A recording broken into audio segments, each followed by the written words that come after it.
my God wholeheartedly.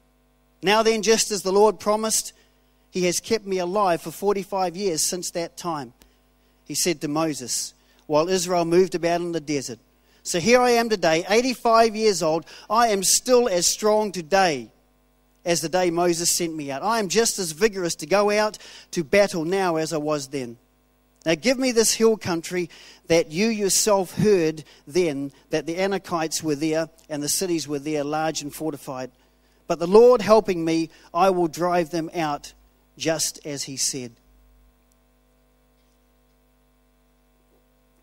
As I say, with Caleb, when I read that story, there's some key principles that I believe we can apply to our lives that will help us with that whole thing of enduring faith. You'll all know yourself that as you look back over the years on that, people that maybe were with you during the youth group time or grew up with you maybe in church or in other times on that, you look around and they're no longer there, or you've heard they've fallen away. And so I think it's really important that we understand just some key principles that help us to have our faith strong and are able to endure through that. You know, Caleb, he wasn't renowned as a great warrior.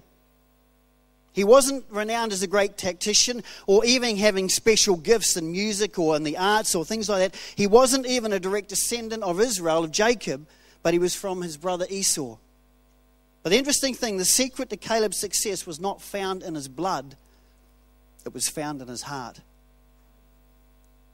He was known for his character. He was known for his courage. He was known as an explorer. He was known for his devotion to God and his convictions. Why I love Caleb is because I look at the guy like that and I think, man, I would love to be able to draw on some of the characteristics of that guy and apply it to my own life. Especially when you look at him, he was an explorer, he was a pioneer, and that's just something dear to my heart. But also the whole thing of him devoted and wanting to serve God wholeheartedly.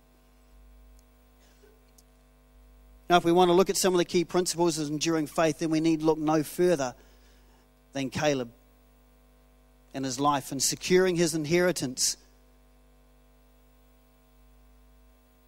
The first thing that we see, the first key principle that I've put down here, and Rob elaborated to a little bit this morning, the first thing that we need to do for enduring faith is to get back to basics. We need to get the basics right in our faith.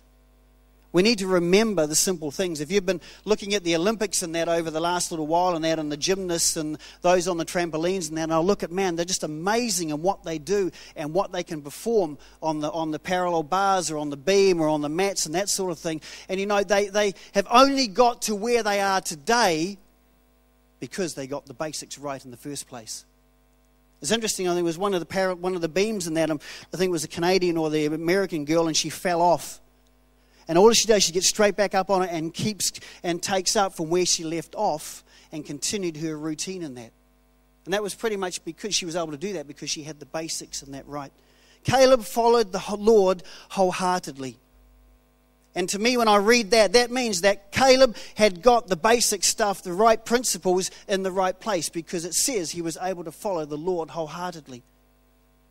And so I think one of the key things in that, in our faith, and we're to develop an enduring faith, is one of the key things is we have to have a belief system in place. We have to know what we believe and in whom we believe. With Caleb, God said, Caleb was what God said, I believe it, that settles it. Numbers 13:40 says, Caleb says here, we should go and take possession of the land, for we can certainly do it.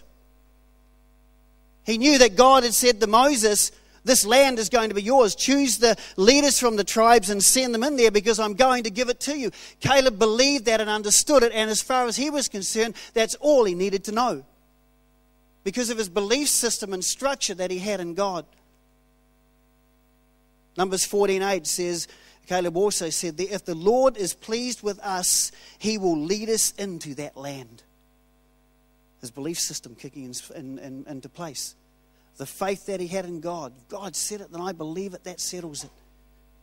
Nothing could take away the belief system which in turn inspired him in his devotion, even when the Israelites threatened to stone him and Joshua.